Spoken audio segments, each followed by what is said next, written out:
ಎಲ್ಲರಿಗೂ ನಮಸ್ಕಾರ. ನೀವು ನೋಡ್ತಾ ಇದ್ದೀರಾ ಶಿಲ್ಪಾರಾಮ್ ಸ್ಟೋರೀಸ್. ನಾನು ನಿಮ್ಮ ಪ್ರೀತಿಯ ಶಿಲ್ಪಾರಾಮ್ ಮಾತಾಡ್ತಿರೋದು. ಏನಪ್ಪಾ ಇವತ್ತು ವಿಡಿಯೋ ಮಾಡಕ್ ಸ್ಟಾರ್ಟ್ ಮಾಡಿದೀನಿ ಅಂತ ಹೇಳಿದ್ರೆ, ಇವತ್ತು ಬೆಳಗ್ಗೆಯಿಂದ ವಿಡಿಯೋ ಸ್ಟಾರ್ಟ್ ಮಾಡಿದೆ. ಇವತ್ತು ಬೆಳಗ್ಗೆ ಎದ್ದು ಮಾಮೂಲಿ ಕೆಲ್ಸಗಳೆಲ್ಲ ಮುಗಿಸಿ ನೆಕ್ಸ್ಟ್ ಇನ್ನೇನ್ ಕೆಲ್ಸಗಳು ನೋಡ್ಕೊಂತ ಇದ್ದೆ. ಹಂಗೆ ಇವತ್ತು ಸ್ವಲ್ಪ ಹೊರಗಡೆ ಹೋಗ್ಬೇಕು, ಅಂದ್ರೆ ಮಗಳು ಸ್ಕೂಲ್ ಹತ್ರ ಹೋಗ್ಬೇಕು. ಏನು ಇತ್ತ ಅಂತ ಹೇಳ್ಬಿಟ್ಟು ಹೇಳ್ತೀನಿ. ನನ್ ಮಗ ನನ್ ಕ್ಯಾಮ್ರಾ ಮುಂದೆ ಮಾತಾಡ್ತಾ ಇದ್ರೆ ನನ್ ಮಗ ಆಪೋಸಿಟ್ ನನಗೆ ಆಟ ಆಡಿಸ್ತಾವನು. ಬನ್ನಿ ವಿಡಿಯೋ ಸ್ಟಾರ್ಟ್ ಮಾಡೋಣ. ಇನ್ನು ಯಾರು ನನ್ನ ಚಾನೆಲ್ ನ ಸಬ್ಸ್ಕ್ರೈಬ್ ಮಾಡ್ಕೊಂಡಿಲ್ವೋ ಈ ಕೂಡಲೇ ಸಬ್ಸ್ಕ್ರೈಬ್ ಮಾಡ್ಕೊಳ್ಳಿ, ಮತ್ತೆ ಲೈಕ್ ಮಾಡಿ, ಶೇರ್ ಮಾಡಿ, ಕಮೆಂಟ್ ಮಾಡಿ. ಹಂಗೆ ಬೆಲ್ ಐಕನ್ ಕ್ಲಿಕ್ ಮಾಡ್ಕೊಂಡ್ರೆ ನಿಮ್ಗೆ ನಾನು ಹಾಕೋ ವಿಡಿಯೋಸ್ ಎಲ್ಲ ನೋಟಿಫಿಕೇಶನ್ ಬೇಗ ಬರುತ್ತೆ. ಆದಷ್ಟು ಬೇಗ ನನ್ನ ವಿಡಿಯೋನ ಸಬ್ಸ್ಕ್ರೈಬ್ ಮಾಡ್ಕೊಳ್ಳಿ. ಸ್ವಲ್ಪ ಒಗೆಯೋ ಬಟ್ಟೆ ಇದ್ದು ಅಂತ ಹೇಳ್ಬಿಟ್ಟು ನಾನು ಮಿಷಿನ್ಗೆ ಹಾಕ್ತಾ ಇದ್ದೆ. ನಾನು ಮಿಷಿನ್ಗೆ ಹಾಕ್ಬೇಕಾದ್ರೆ ನೋಡ್ರಿ ನನ್ನ ಮಗ ಬಂದು ಏನೇನ್ ತರ್ಲೆಗಳು ಮಾಡ್ತಾನೆ ಅಂದ್ರೆ, ಅಲ್ಲಿ ವಿಡಿಯೋ ಮಾಡ್ಬೇಕಾದ್ರೆ ಕ್ಯಾಮ್ರಾ ಮುಂದೆ ಬಂದು ತರ್ಲೆ ಮಾಡೋದು, ಇವಾಗ ಇಲ್ಲಿ ಮಾಡೋದು. ಈ ಎಷ್ಟೋ ಜನ ಹೇಳಿದ್ರು, ಅಂದ್ರೆ ಲಾಸ್ಟ್ ವಿಡಿಯೋದಲ್ಲಿ ಹೇಳಿದ್ನಲ್ಲ, ಮಕ್ಳಿಗೆ ಹುಷಾರಿಲ್ಲ ಅಂದಿದ್ಕೆ ಎಲ್ಲರೂ ಹೇಳ್ತಾ ಇದ್ರು ಕಣ್ ದೃಷ್ಟಿ ಆಗೈತೆ, ವಿಡಿಯೋ ಕಮ್ಮಿ ಮಾಡು ಅಂತ ಹೇಳ್ಬಿಟ್ಟು.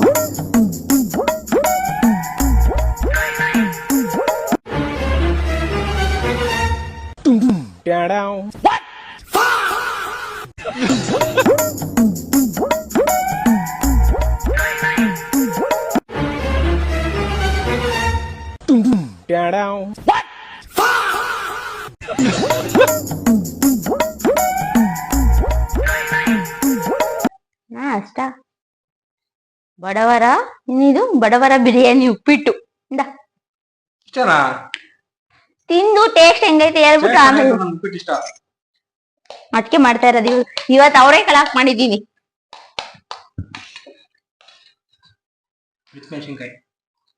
ವಿತೌಟ್ ಮೆಣಸಿನ್ಕಾಯಿ.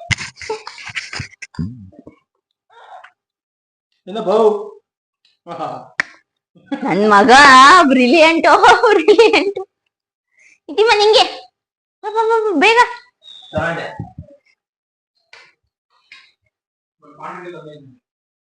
ಅಯ್ಯೋ ಇನ್ನೊಂದ್ಸಲ ಹಾಕ್ತೀನಿ ತಾಳ್ರಿ.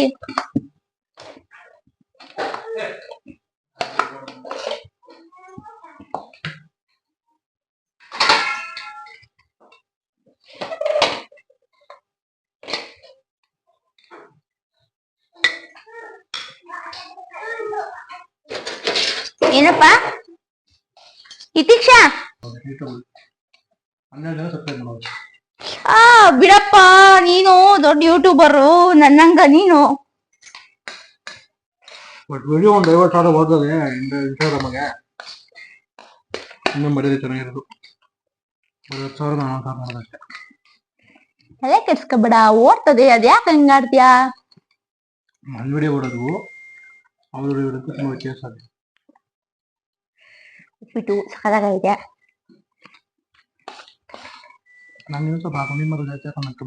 ಯಪ್ಪ ಇದು ನಂಗೆ ಅರ್ಧ ಕೊಂಡ್ರು ಕಂಡ್ರಿ.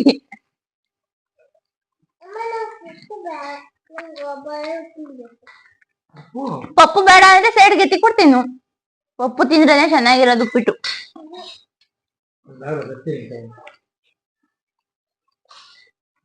ನಾವು ನಾಷ್ಟ ಎಲ್ಲ ಮುಗಿಸ್ಕೊಂಡು ಮಕ್ಳಿಗೆಲ್ಲ ರೆಡಿ ಮಾಡ್ಕೊಂಡು ಸ್ಕೂಲ್ ಕಡೆ ಹೊಂಟ್ವಿ. ನನ್ ಮಗಳು ನೋಡ್ಬೋದು ಹೆಂಗ್ ಬಂಕಾಗ್ ರೆಡಿ ಆಗೋಳೆ ಅಂತ ಹೇಳ್ಬಿಟ್ಟು ಅವ್ರ ಅಪ್ಪನ್ ಕೇಳ್ತಾ ಇದ್ಲು, ಇಲ್ಲಿ ಕರ್ಕೊಂಡ್ ಹೋಗ್ತಿದ್ಯಪ್ಪ ಅಂತ. ಅವ್ರ ಅಪ್ಪ ಇದ್ದವ್ರು ಸರ್ಪ್ರೈಸ್ ಕಣ್ಪಪ್ಪ ಅಂತ ಹೇಳ್ತಾ ಇದ್ರು. ಅವಾಗ ಹೇಳ್ತಾ ಇದ್ಲು, ಏನ್ ಮಣ್ತೋಡದ್ ಕೊಡ್ಸಕ್ ಕರ್ಕೊಂಡ್ ಹೋಗ್ತಿದ್ಯಾ ಅಂತ. ಅವ್ರ ಅಪ್ಪಂಗೆ ಅರ್ಥ ಆಗ್ಲಿಲ್ಲ, ಅದು ಆಟ ಸಾಮಾನು ಅಂತ ಹೇಳ್ಬಿಟ್ಟು. ಆಮೇಲೆ ಅವಳು ಸ್ಕೂಲ್ ಹತ್ರ ಹೋದ್ವಿ. ಏನ್ ವಿಷಯ ಅಂದ್ರೆ, ಇವತ್ತು ಪೇರೆಂಟ್ಸ್ ಮೀಟಿಂಗ್ ಇತ್ತು. ಅವಳದು ಫಸ್ಟ್ ಟೆಸ್ಟ್ ಆಗಿತ್ತು, ಅದು ಮಾರ್ಕ್ಸ್ ಬರೋದಿಕ್ ಕರ್ದಿದ್ರು. ಪರವಾಗಿಲ್ಲ, ನನ್ನ ಮಗಳು ಹುಷಾರಿಲ್ಲ ಅಂದ್ರೂ ಚೆನ್ನಾಗಿ ಮಾಡಿದ್ಲು. 96% ತೆಗ್ದಿದ್ಲು. ಅದ್ ನೋಡ್ಕೊಂಡು ಬರ್ತಾ ಇದ್ವಿ. ಪಕ್ಕದಲ್ಲಿ ಆಂಜನೇಯ ದೇವಸ್ಥಾನ ಇತ್ತು, ಹೆಂಗು ಶನಿವಾರ ಆಗಿತ್ತು ಅಂತ ಹೇಳ್ಬಿಟ್ಟು ಹಂಗೆ ಆಂಜನೇಯ ದೇವಸ್ಥಾನಕ್ಕೆ ಹೋಗಿ ದರ್ಶನ ಮಾಡ್ಕೊಂಡು ಬಂದ್ವಿ. ಮನೆಗೆ ಬಂದ್ಮೇಲೆ ನನ್ನ ಮಗಳಿದ್ದಳು, ಮೆಹಂದಿ ಹಾಕಮ್ಮ ಅಂತ ಇದ್ಲು. ಅದಕ್ಕೆ ಅವಳಿಗೂ ಸ್ವಲ್ಪ ಮೆಹಂದಿ ಎಲ್ಲ ಹಾಕ್ಬಿಟ್ಟು ನೆಕ್ಸ್ಟ್ ಅವಳಿಗೆ ಮೆಹಂದಿ ಎಲ್ಲ ಹಾಕ್ಬಿಟ್ಟು ನೆಕ್ಸ್ಟ್ ನನ್ನ ಕೆಲಸ ಏನೈತೆ ಅಂತ ನೋಡ್ಕೊಳ್ಳೋಣ ಅಂತ ಹೋಗ್ತಾ ಇದ್ದೆ. ಅವಾಗ ನೆನಪಾಯ್ತು, ಬಟ್ಟೆ ಹಾಕಿದ್ನಲ್ಲ ಬೆಳಗ್ಗೆ, ಅದೆಲ್ಲ ಆಗಿತ್ತು. ಎತ್ಕೊಂಡ್ ಮೇಲ್ಕ್ ಹೋಗ್ತಾ ಇದ್ದೆ. ಲಾಸ್ಟ್ ಹೇಳದ್ನಲ್ಲ ವಿಡಿಯೋ ಕಮ್ಮಿ ಮಾಡು ಅಂತ ಹೇಳ್ತಾ ಇದ್ರು ಅಂತ ಹೇಳ್ಬಿಟ್ಟು, ಅದೇ ಮಕ್ಳಿಗೆ ಕಣ್ದೃಷ್ಟಿ ಆಗುತ್ತೆ, ವಿಡಿಯೋ ಕಮ್ಮಿ ಮಾಡು ನೀನು ಅಂತ ಎಲ್ಲ ಹೇಳ್ತಾ ಇದ್ರು ನಮ್ ಫ್ಯಾಮಿಲಿಯವರೆಲ್ಲ. ಇವಾಗ ಮಕ್ಳಿರೋ ಮನೆ ಮೇಲೆ ದೃಷ್ಟಿ ಆಗೇ ಆಗುತ್ತಲ್ವಾ, ಅದಕ್ಕೋಸ್ಕರ ಅದಕ್ಕೆ ಪರಿಹಾರಗಳೇನಿರುತ್ತೋ ಅದ್ ಮಾಡ್ಕೊಂತಾ ಇರ್ಬೇಕು, ವಿಡಿಯೋ ಮಾಡ್ತಾ ಇರ್ಬೇಕು. ಬೆಳಗ್ಗೆ ಬಟ್ಟೆ ಮಿಷಿನ್ ಹಾಕ್ಬೇಕಾದ್ರೆ ನನ್ ಮಗನ್ ಒಂಥರ ಕ್ವಾಟ್ಲೆ, ಆದ್ರೆ ಮಧ್ಯಾಹ್ನ ಬಟ್ಟೆ ಒಣಗಾಕ್ಬೇಕಾದ್ರೆ ನನ್ ಮಗಳು ಒಂಥರ ಕ್ವಾಟ್ಲೆ. ಆಮೇಲೆ ನಾನು ಗಾರ್ಡನಿಂಗ್ ಹಿಂದೆ ಅಲ್ದಲ್ಲೇ ಮೇಲ್ಗಡೆನೂ ಮಾಡಿದ್ದೆ. ಮೇಲೆ ಮಲ್ಲಿಗೆ ಹೂವಿನ ಗಿಡ ಹಾಕಿದ್ದೆ, ಮಲ್ಲಿಗೆ ಹೂವೆಲ್ಲ ಬಿಟ್ಟಿತ್ತು. ಮತ್ತೆ ಕರ್ಬೇವಿನ ಸೊಪ್ಪಿನ ಗಿಡ, ಮೆಣಸಿನ್ಕಾಯಿ ಗಿಡ ಹಾಕಿದ್ದೆ, ಮತ್ತೆ ಹೂವು ಕಟ್ತಾರಲ್ಲ ಅದು ಗಿಡ ಹಾಕಿದ್ದೆ. ಊಟಕ್ಕೆ ರೊಟ್ಟಿ ಮತ್ತೆ ಸಾಂಬಾರು ಇತ್ತು ಅಂತ ಹೇಳ್ಬಿಟ್ಟು ಅದಕ್ಕೆ ಕಾಯಿ ಮತ್ತೆ ಈರುಳ್ಳಿ ಮೆಣಸಿನ್ಕಾಯಿ ಎಲ್ಲ ಹಾಕೊಂತ ಇದ್ದೀನಿ. ನಾನಂತೂ ಬಸ್ಸಾರು ಇದ್ರೆ ಅದೇ ಮಾಡೋದು ಯಾವಾಗ್ಲೂ. ನೋಡಿ ಬಸ್ಸಾರು ಕಾಯ್ತಾ ಅದ್ರ ಕುದಿಯಕ್ಕೆ ಇಟ್ಟಿದ್ದೀನಿ. ನೆಕ್ಸ್ಟ್ ಇಲ್ಲಿ ತೆಂಗಿನಕಾಯಿ ತುರಿ, ಈರುಳ್ಳಿ, ಮೆಣಸಿನ್ಕಾಯಿ, ಕೊತ್ತಂಬರಿ ಸೊಪ್ಪು ಇಷ್ಟನ್ನೇ ಹೆಚ್ಕೊಂಡಿದ್ದೀನಿ. ಇದನ್ನೆಲ್ಲ ಇವಾಗ ಸಾಂಬಾರು ಒಳಗೆ ಹಾಕ್ಬಿಟ್ಟು ಕುದಿಸ್ಬೇಕು. ಆಮೇಲೆ ಇಲ್ಲಿ ರೊಟ್ಟಿ ನಿಂತ್ಕೊಂಡಿದ್ದೀನಿ. ರೆಸಿಪಿ ಶೂಟ್ ಮಾಡ್ಕೊಳಕ್ಕಾಗಲಿಲ್ಲ, ಮಕ್ಳಿದ್ರಲ್ಲ ಅದಕ್ಕೋಸ್ಕರ. ಇದಕ್ಕೆ ಮೆಣಸಿನ್ಕಾಯಿ, ಬೆಳ್ಳುಳ್ಳಿ, ಶುಂಠಿ, ಕೊತ್ತಂಬರಿ ಮತ್ತೆ ಸ್ವಲ್ಪ ನುಗ್ಗೆ ಸೊಪ್ಪಿತ್ತು ಅಂತ ಹೇಳ್ಬಿಟ್ಟು ಎಲ್ಲ ರುಬ್ಬಿಟ್ಟು ಹಾಕಿದ್ದೀನಿ. ಹಾಕ್ಬಿಟ್ಟು ಅಕ್ಕಿ ಹಿಟ್ಟು ಹಾಕಿ ಕಲ್ಸ್ಕೊಂಡಿದ್ದೀನಿ. ಇವಾಗ ರೊಟ್ಟಿ ಮಾಡ್ಬೇಕು. ಫಸ್ಟ್ ಇದನ್ನ ಹಾಕಿ ಚೆನ್ನಾಗಿ ಕುದಿಸ್ಕೋಬೇಕು. ಫಸ್ಟ್ ಕಾಯಿ ಹಾಕ್ತೀನಿ.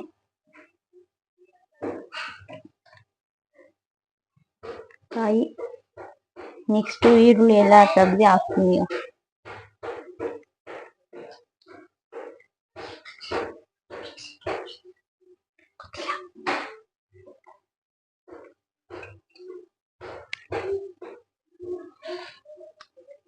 ಇಷ್ಟನ್ನು ಹಾಕ್ಬಿಟ್ಟು ಚೆನ್ನಾಗಿ ಕುದಿಸ್ಕೊಂಡ್ರೆ ಸಾಂಬಾರು ಚೆನ್ನಾಗಿರುತ್ತೆ ರೊಟ್ಟಿ ಜೊತೆಗೆ.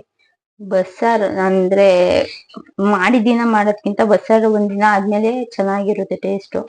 ನೆನ್ನೆ ಬಸ್ಸಾರು ಮಾಡಿದ್ದೆ ತುಂಬಾ ದಿನ ಆದ್ಮೇಲೆ, ಅದಕ್ಕೋಸ್ಕರ ಈ ತರ ಮಾಡ್ತಾ ಇದ್ದೀನಿ.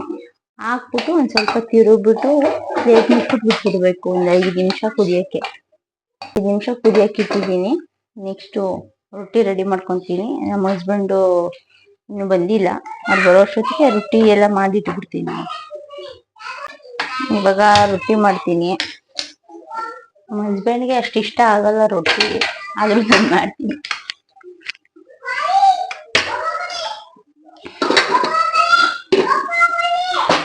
ನೋಡೋಣ, ಇದು ಹಸಿಟ್ಟು ಹಾಕೊಂಡು ಫಸ್ಟು ತಟ್ಕೊಂತೀನಿ. ಚೆನ್ನಾಗಿ ಬಂದ್ರೆ ಹಸಿಟ್ಟು ಹಾಕಿ ಕಟ್ಟುತ್ತೀನಿ. ಇಲ್ಲ ಅಂದ್ರೆ ನಾನು ಆಮೇಲೆ ಎಣ್ಣೆ ಹಾಕ್ಬಿಟ್ಟು ತಟ್ಟುತ್ತೀನಿ.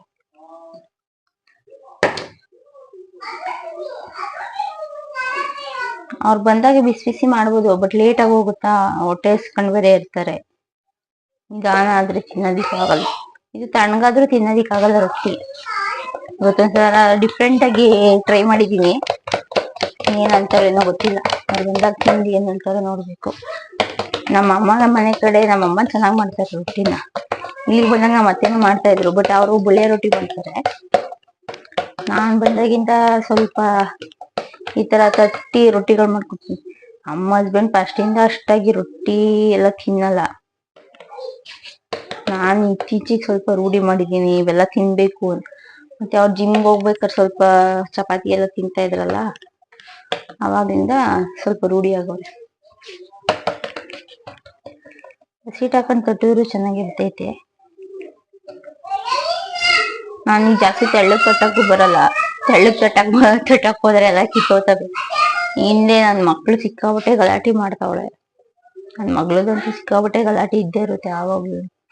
ನೋಡಿರ್ಬೋದು. ಸಾಂಬಾರಿಗೆ ಕಾಯಿ ಹಾಕಿದ್ನಲ್ಲ, ಅದೆಲ್ಲ ರೆಡಿ ಆಗೈತೆ ಸಾಂಬಾರು. ಅವ್ರು ಫಸ್ಟ್ ಇದೆಲ್ಲ ಬಸ್ಸಾರು ಅವೆಲ್ಲ ತಿಂತಾನೆ ಇರ್ಲಿಲ್ಲ. ನಮ್ಮ ಅತ್ತೆ ಅಂತೂ ಮಾಡಿ ಮಾಡಿ ಪಾಪ ಬೇಜಾರಾಗೋರು. ನನ್ಗಿಷ್ಟ, ನಾನು ತಿನ್ಬೇಕು ಅಂದ್ರೆ ಇವ್ರು ತಿನ್ನಲ್ಲ, ನಾನು ಒಬ್ಳಿಗೋಸ್ಕರ ಮಾಡ್ಕೋಬೇಕು ಅಂತೆಲ್ಲ ಅನ್ನೋರು. ನಾನು ಸರಿ ಬಿಡಿ, ನಾನು ಇರ್ತೀನಲ್ಲ ಮಾಡ್ಕೊಂಡ್ ತಿನ್ನೋಣ ಅಂತ ಹೇಳ್ಬಿಟ್ಟು ಮಾಡಿದೆ.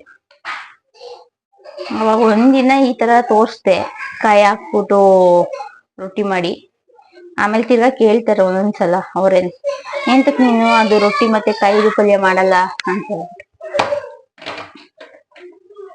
ತೆಳ್ಳು ಬಂದೈತೆ.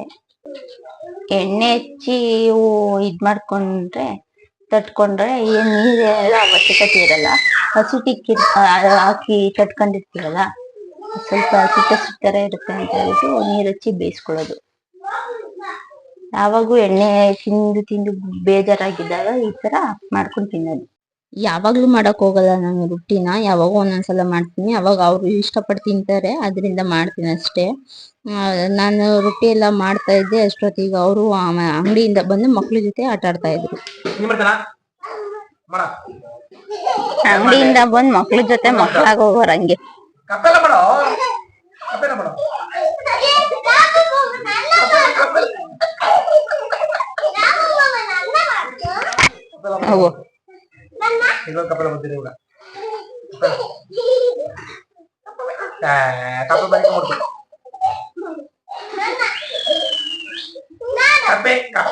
ನೆಕ್ಸ್ಟ್ ಅವ್ರ ಮಕ್ಳ ಜೊತೆ ಆಟ ಆಡ್ತಿದ್ರು ಅಂತ ಹೇಳ್ಬಿಟ್ಟು ನಾನು ಊಟಕ್ಕೆಲ್ಲ ರೆಡಿ ಮಾಡಿದೆ. ಅವ್ರ ಪ್ಲೇಟಿಗೆ ಸರ್ವ್ ಮಾಡಿದೆ, ರೊಟ್ಟಿ ಮತ್ತೆ ಪಲ್ಯ ಎಲ್ಲ ಹಾಕ್ದೆ.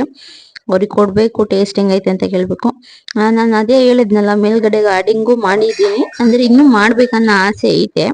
ನೋಡೋಣ ಯಾವಾಗ ಆಗುತ್ತೆ ಏನೋ ಗೊತ್ತಿಲ್ಲ. ಇದು ಇವಾಗ ತಗೊಂಡೋಗಿ ಅವ್ರಿಗೆ ಕೊಟ್ಬಿಟ್ಟು ಟೇಸ್ಟ್ ಹೆಂಗೈತೆ ಏನು ಅಂತ ಹೇಳ್ಬಿಟ್ಟು ಕೇಳ್ತೀನಿ, ಬನ್ನಿ ನೋಡೋಣ ಹೆಂಗ್ ಹೇಳ್ತಾರೆ ಅಂತ ಹೇಳ್ಬಿಟ್ಟು.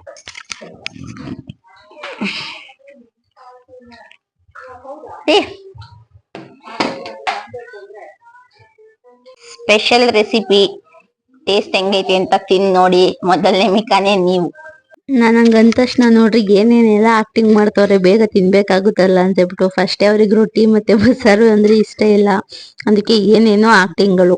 ಆಮೇಲೆ ನೀರ್ ಕೊಡ್ಬಿಟ್ಟು ನೀರ್ನ ಸೂಪರ್ ಅಂತ ಹೊಗಳ್ತಾರೆ. ನೋಡ್ರಿ ಏನೆಲ್ಲ ಆಕ್ಟಿಂಗ್ ಮಾಡ್ತಾರೆ. ನಾನು ವಿಡಿಯೋ ಮಾಡ್ಬೇಕಾರೆ ಅಂದ್ರೆ ಬರೀ ಮಕ್ಳುಗಳ್ದೇ ಕ್ವಾಟ್ಲೆ ಅನ್ಕೊಂಡಿದ್ದೆ. ಇವಾಗ ಗೊತ್ತಾಯ್ತು ಅವ್ರ ಅಪ್ಪನಿಂದಾನೇ ಅವ್ರಿಗೆ ಅಷ್ಟೊಂದೆಲ್ಲ ತೀಟೆ ಮಾಡೋ ಅಭ್ಯಾಸಗಳು ಬಂದಿರೋದು ಅಂತ ಹೇಳ್ಬಿಟ್ಟು. ನೋಡಿ ಏನ್ ಹೇಳ್ತಾರೆ ಟೇಸ್ಟ್. ಅದೇನು ಅಂತ ಹೇಳು ನೋಡೋಣ ಟೇಸ್ಟ್.